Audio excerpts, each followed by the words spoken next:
Salut à tous et à toutes, je suis très contente de vous retrouver aujourd'hui dans une nouvelle vidéo. Vous l'aurez vu dans le titre, on va clôturer mes lectures de 2022 avec cette update. Je m'excuse d'avance, j'ai plus tous les livres puisque certains étaient à la bibliothèque et du coup je les ai déjà rendus puisque comme elle était fermée là, enfin elle va être fermée elle est fermée là actuellement, toute la semaine etc. J'ai préféré anticiper, aller récupérer les livres que je voulais aller récupérer et rendre ceux que j'avais. Donc voilà, je suis désolée, je sais que moi personnellement j'aime pas trop regarder des vidéos quand je vois pas le livre, je trouve que c'est moins parlant. Voilà, mais bah écoutez, on fait ce qu'on peut avec ce qu'on a. Le premier livre dont je vais vous parler aujourd'hui, il s'agit d'un thriller young adulte que j'avais super hâte de découvrir. Il s'agit de Kimon de Karen M. McManus, publié chez Nathan. Et il s'agit tout simplement du roman qui a été adapté en série sur Netflix. C'est peut-être pour ça que vous le connaissez, même si vous ne connaissez pas plus que ça Karen McManus. D'elle, j'ai déjà lu 2 autres romans, et du coup, quand je me suis lancée dans Kimon, j'avoue que bon, j'étais assez sereine, je savais que ça allait plutôt me plaire, et je trouve d'ailleurs que c'est peut-être le plus abouti. En tout cas, c'est celui qui m'a le plus emballé d'un bout à l'autre. J'avais vraiment du mal à le lâcher, même si j'avais beaucoup aimé les 2 précédents, surtout Se taire ou mourir. Lien de sang, j'ai été un peu moins dedans. Là, pour le coup, j'ai été à fond dedans dès le début, parce que je pense aussi c'est le seul où on a vraiment une enquête en temps réel, puisque dans ce roman on va suivre plusieurs adolescents qui sont un petit peu d'ailleurs les clichés de l'adolescent basique, puisque dans cette salle de retenue waouh, cette phrase voulait rien dire. Le début de cette phrase, je sais qu'elle va rien vouloir dire. On la refait du coup. Du coup, je disais que nous allons suivre 5 adolescents, plutôt 4, puisque ils vont être en retenue, et de cette retenue, ils ne vont être que 4 à ressortir vivants. Le 5e, Simon, le gossip boy, va mourir. Et on va très vite comprendre qu'il a été assassiné, qu'on l'a tué, qu'on l'a empoisonné avec de l'huile d'arachide, lui qui était très allergique à l'arachide. Voilà, je vous laisse un petit peu imaginer ce que ça a pu faire. Dans cette salle, il y avait Nate, le rebelle, Bronwyn, l'élève parfaite, Cooper, le sportif, c'est le bon fils à papa, un peu sportif, tout ça, le sportif modèle. Et on a également Addie. J'ai un doute sur le prénom parce que je suis en train de lire Inheritance Game et elle s'appelle Avery dedans et je trouve que ça se ressemble un petit peu quand même. Non, c'est Addie. Addie qui, elle, est la fille populaire, voilà, bien sous tout rapport, j'ai envie de dire. Voilà. Et il s'avère que Simon, le gossip boy, waouh, c'est compliqué ce soir, hein. Le gossip boy, comme je vous l'ai dit, avait un blog sur lequel il apprenait un malin plaisir à dévoiler les secrets de tout le monde au lycée. Blog qui était très connu, très suivi, très détesté. Simon ne s'est jamais caché sur le fait que c'était lui l'auteur de ce blog. Et il s'avère que le prochain article qu'il avait à poster concernait les 4 personnes avec qui il était en retenue. Voilà, forcément, avec un plot comme ça, on peut que se dire, ouais, en effet, ça va être tendu. Forcément, on s'imagine que potentiellement un des 4 qui était présent peut avoir tué Simon. En tout cas, le mobile était là, voilà, et on va suivre ses protagonistes. On a en effet de très gros clichés, le rebelle, l'élève parfaite, nanana, enfin voilà, c'est vraiment du gros cliché en termes de personnages. Mais ce que j'ai aimé, c'est que c'est des clichés en apparence, et en fait quand tu creuses, tu découvres beaucoup plus que juste l'élève rebelle. Voilà, c'est juste un gamin qui a été privé de sa mère, dont le père est complètement alcoolique et qui tente de joindre debout comme il peut, et en fait le truc le plus facile qu'il a trouvé à faire, c'est de vendre de la bœuf. Ah bah ouais, désolé. C'est que des trucs comme ça, c'est des personnages que j'ai vraiment aimé voir se creuser, se dévoiler. Je trouve que la meilleure évolution c'est celle d'Addie, je la trouve exceptionnelle, vraiment. J'ai beaucoup aimé son côté fille un peu parfaite, bien sous tous les rapports, nanana. Et le fait, enfin quand son secret va être découvert et qu'elle va un petit peu chuter son piédestal et qu'elle va arrêter d'être cette fille populaire, j'ai vraiment aimé la fille qu'elle devient, j'ai aimé les choix qu'elle faisait au fur et à mesure, et j'ai aimé la voir s'émanciper tout simplement des différentes relations qui étaient très toxiques qu'elle avait autour d'elle. Voilà, il y a des personnages qui sont vachement intéressants, j'ai beaucoup aimé la manière dont l'enquête était fichue, le fait qu'on soupçonne... Enfin moi je sais qu'en tant que lectrice, j'ai jamais soupçonné un seul des 4, je trouvais que... alors c'est peut-être parce que je les suivais, donc j'avais un peu conscience qu'en fait tous se demandaient qui avait tué, donc tu te demandes pas qui a tué si c'est toi, par définition. Donc du coup j'ai jamais soupçonné ces 4 là, mais par contre du coup on se retrouve à soupçonner tout le monde autour. Par contre c'était infernal, dès qu'on croisait un nouveau personnage je me disais mais ça se trouve en fait lui il a fait ça et puis enfin voilà, c'était un truc de fou, mais du coup c'était vachement plaisant, j'ai vraiment passé un bon moment. Et je compte lire la suite qui meurt, c'est une autre histoire mais ça se passe au même endroit et avec des personnages qu'on a déjà croisés dont la petite sœur de Bronwyn entre autres choses. J'avoue que j'ai assez hâte de lire tout ça. Je ne pense pas regarder la série, j'avais commencé le premier épisode, j'étais pas trop à fond dedans mais je m'étais dit je lirai les bouquins, je verrai après. Mais là l'autre jour j'ai voulu recommencer et je sais pas, ça me... Je sais pas, c'est con à dire mais j'ai beaucoup aimé certains des duos. Et notamment Nate et Bronwyn et je n'accroche pas du tout avec la tête des acteurs, voilà, et du coup ça me bloque énormément parce que j'ai pas forcément envie de les voir. Voilà, tout bêtement, c'est horrible hein, comme façon de... Donc, non, je pense pas que je la regarderai. Après si vous avez lu le roman et que vous trouvez que la série peut rapporter un plus au roman etc, n'hésitez pas à me le dire. Mais personnellement, voilà, je pense que je laisserai de côté, que je me contenterai de lire la suite et c'est tout. Voilà. Mais ouais, du coup, les duos, comme je le disais, sont très intéressants. Que ce soit, j'ai beaucoup aimé aussi Addie Cooper, le lien un petit peu, je vais pas dire fraternel, mais je trouve qu'il a un instinct de protection qui va... Bah, de toute façon, Cooper a un instinct de protection assez développé qui est très sympa. Même Nate Cooper, il y a un moment qui est très beau, je trouve, dans la cafétéria. Si vous l'avez lu, vous savez de quoi je parle. Et puis, même Addie et Bronwyn, quoi, absolument rien en commun et qui vont devenir copines. Enfin, copines.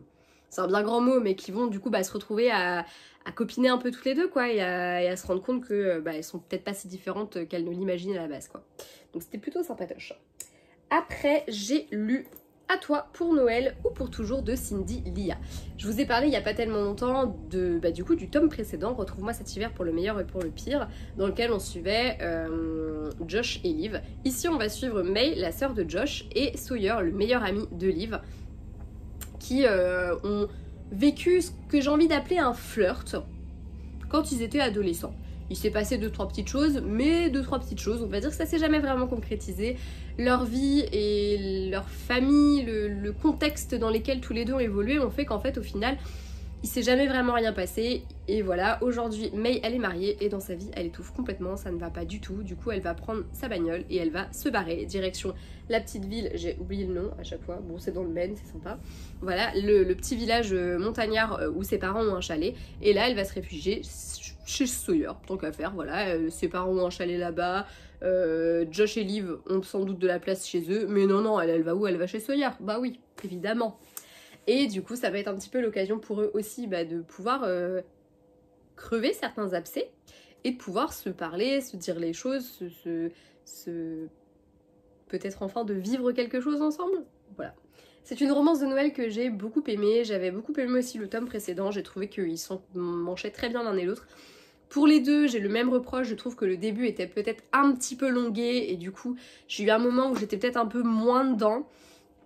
Et après, heureusement, ça reprend et ça part. Après, c'est aussi le truc, et je pense que c'est pire dans celui-ci, mais c'est que du coup, comme on fait des flashbacks pour revenir en fait au début de leur histoire et puis reprendre petit à petit comme ça, comment ça s'est déroulé, oui, forcément, c'est un peu répétitif dans ce tome-ci, puisque c'est parfois des scènes qu'on a déjà vécues, mais du point de vue d'un autre personnage.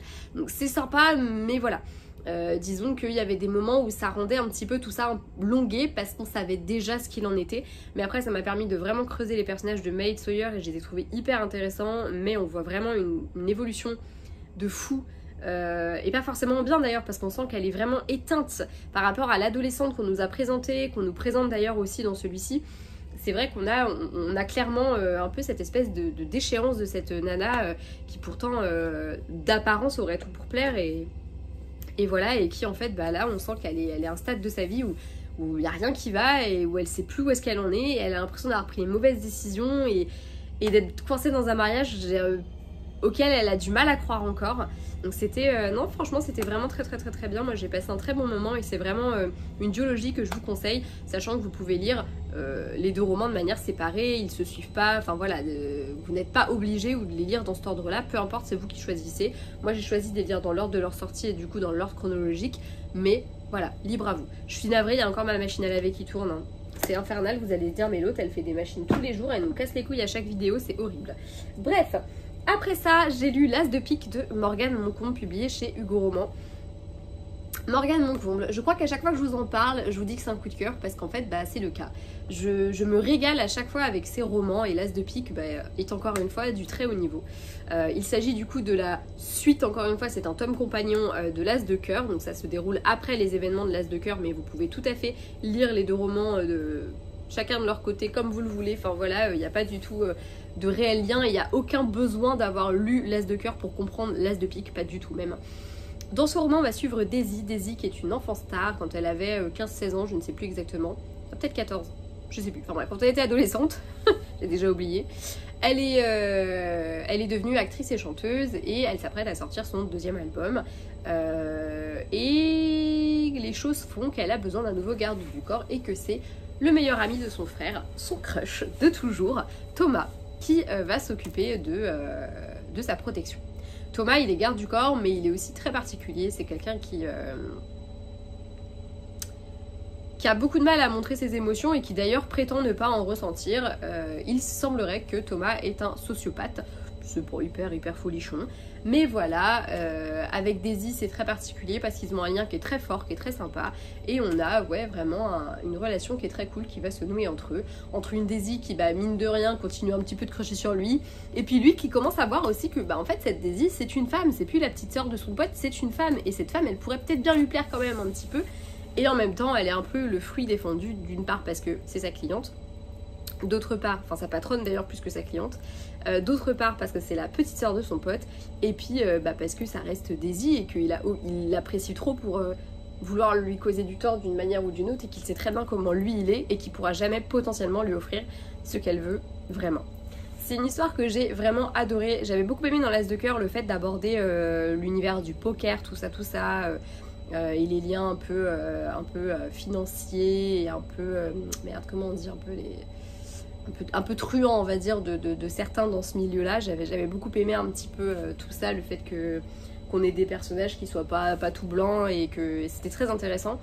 Et ici ce que j'ai adoré c'est du coup cette question de l'enfant star, de la célébrité, de ses hauts, de ses bas, de ce que c'est que de vivre en étant suivi tout le temps, en devant ouais bien sûr, en n'ayant pas le choix que de tout le temps montrer de nous quelque chose qui n'est pas toujours réel. C'était vachement intéressant, la question des réseaux sociaux est hyper présente, c'est un roman qui est très très bien écrit encore une fois, avec une romance qui est super sympa. J'ai beaucoup aimé voir Daisy et Thomas se rapprocher, je trouve que vraiment c'est très bien foutu. Et en fait ce que j'aime dans les romans de Morgane Moncomble c'est que c'est de la romance, elle écrit de la romance, mais à chaque fois j'ai pas l'impression que l'histoire c'est que ça. Moi j'ai été vraiment passionnée par ce qu'on nous racontait. On a notamment une histoire avec un fan qui est peut-être un peu trop fan et qui en est vraiment flippant. Et j'ai adoré tous ces passages là. On a une Daisy qui est au bord du burn-out parfois et j'ai trouvé que c'était très bien foutu. C'est un roman qui est magistral, qui est très bien écrit, qui traite de sujets qui sont très importants et je trouve c'est un roman qui est très parlant tout simplement et je vous le conseille vraiment beaucoup. Voilà. Par contre je suis très contente parce que j'avais trouvé le truc, on cherche quelqu'un pendant tout le long du bouquin et moi j'avais deviné très tôt qui c'était et je suis super fière de moi du coup. Voilà. Mais il n'empêche que c'était vachement bien foutu et je comprends que les personnages ne se soient dotés de rien du tout. Donc voilà. Enfin le dernier livre de mon année 2023, il s'agit, roulement de tambour, de Love by the Stars, épisode 3 de Fanny André. Je vous rebats les oreilles avec ça très fréquemment. Bah ouais je sais, c'est un roman qui sort en partie donc forcément très fréquemment je vous en parle. Pour être très bref, cette partie est probablement celle que j'ai préférée, c'est la plus intéressante, on commence à avoir véritablement le triangle amoureux qui va se dessiner et ça c'est plutôt cool parce que pour le coup il est vachement intéressant. On a deux personnages qui sont tellement différents et qui apportent tellement deux choses très différentes à l'héroïne que forcément ça passe et pour moi c'est un triangle amoureux qui marche. Après moi personnellement et depuis le début j'ai clairement ma préférence et malgré un chapitre qui aurait pu faire balancer mon cœur, j'ai toujours ma préférence, j'ai hâte de voir ce qui va en être. Mais je vous avoue aussi que je commence un petit peu à me lasser. Moi je vous l'ai déjà dit, mais quand un roman je le traîne trop longtemps, ça me gonfle. Et là, forcément un roman en épisode qui sort de manière très sporadique, ça commence un petit peu à me saouler. Voilà, je pense que je suis pas assez passionnée par l'histoire, même si j'aime beaucoup ce que je lis. Pour du coup être complètement happée dedans et être complètement à fond. Donc voilà, c'est cool, je passe un beau moment, mais j'avoue que je commence à avoir hâte qu'on touche au but. Donc je crois qu'il reste 1, 2, 3 parties, je crois si je dis pas de bêtises. Il me semble que ça a été découpé en 6 parties, je crois, je me trompe peut-être. Mais bref, on se retrouve très bientôt pour que je vous en parle de toute façon. Comme cette vidéo, d'ailleurs je ne vous l'ai même pas dit, mais je vous souhaite quand même une très bonne année, hein, mine de rien, parce que oui en fait c'est la première vidéo de l'année. Mais je reviendrai là-dessus dans les 2 vidéos bilan. Vous aurez une vidéo bilan samedi lecture et mercredi sur l'écriture. Voilà, j'avais un petit peu envie de vous faire un bilan de cette année et surtout aussi vous parler un petit peu de 2023, de tout ce qui se profile en 2023, côté écriture, côté lecture. Voilà, donc on se retrouve très bientôt pour que je vous en parle et je vous fais de gros bisous. Lisez bien, lisez beaucoup, faites-vous plaisir de ce côté-ci et n'hésitez comme d'habitude pas à me dire si vous avez lu ces romans, ce que vous en avez pensé. Et voilà, salut!